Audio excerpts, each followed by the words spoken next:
And I'm looking at Auburn with the number 11 class in the country right now. They've already made some noise today. And I'm looking at LSU at number 12, which suspiciously is not a program where you've heard the drum beat nearly as much this cycle. Sometimes it is that way, sometimes it's not. I'm really interested. Let's just start with Auburn. I want to get your take on this class and also, in an overarching manner, the way Hugh and his staff have gone about attacking both portal and recruiting this cycle. They've done a really good job. Starting in state, 11 guys committed in this class from the state of Alabama. They've taken advantage of that. Alabama's done that as well. Yeah. It seems like people are starting to get back to their roots of kind of recruiting the state and fertile states like the state of Alabama. Hugh has done a wonderful job making Alabama a priority for them, and why wouldn't you? But I want to start with the receiving corps. I think it's the best group of incoming receivers in the country. You start at the top, 5-star receiver Coleman. Absolute freak, a guy that the people in the state of Alabama should know because he comps to a guy, George Pickens, who played his football at the University of Georgia by way of Hoover High School. Another guy, Thompson, tucked inside the top 32.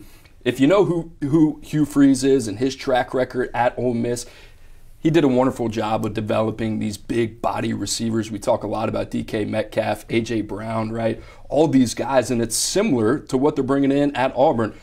And guess what? They got other guys too, right? You think about Malcolm Simmons, Bryce Cain. They're battling for Ryan Williams, another 5-star receiver. That's like their last infinity stone. That's what the kids are calling it. These dudes are dynamic, right? And I go back and I think about my time at Washington. We had to do the same thing. We had to flip that room. And it was guys like Puka Nacua, Rome Odunze, Jalen McMillan. And you think about how that changes the entire dynamic of an offense. They can just attack, attack, attack. And then you throw the ultimate wild card in there with a guy like Walker White, kind of comps to Will Levis. I love what Auburn's doing. And I think when we look 2 years from now and we wonder how this Auburn program is different and how they got there, you're going to point at this 2024 class and look at this group of receivers. Well, look, I mean, anytime any program brings in a group of receivers like this, it doesn't matter if it's Bama, Ohio State, or Auburn, we'd be talking about it. But that logo, that little AU logo right there, it's been a long time since they brought in receiver talent like that. They hadn't pumped hardly any of it out. It's been just an inept position in the national scheme of things when you look at numbers compared to the other big boys that they have to compete against week in and week out. We were down there for the Georgia game earlier this year and was over at the facility the Friday before the game. And you talk to folks inside that building, and I don't know that I've ever met with a staff more brutally honest about where they were, more in tune with who they want to be, more dialed in with what it's going to take to get there, and it was just so methodical. It wasn't really emotional. It was point A, B, C, D, E, here's what we got to do. And now some of the same names that you were hearing internally back then, they zeroed in on, they've landed. You still got the Ryan Williams thing to be decided, but it's really interesting. And Hugh while he can't necessarily sell this year as an effort to tell you where we're going, he can sell Ole Miss. He can sell Liberty. He can sell the fact that I've been there, I've done it a time or two at different programs.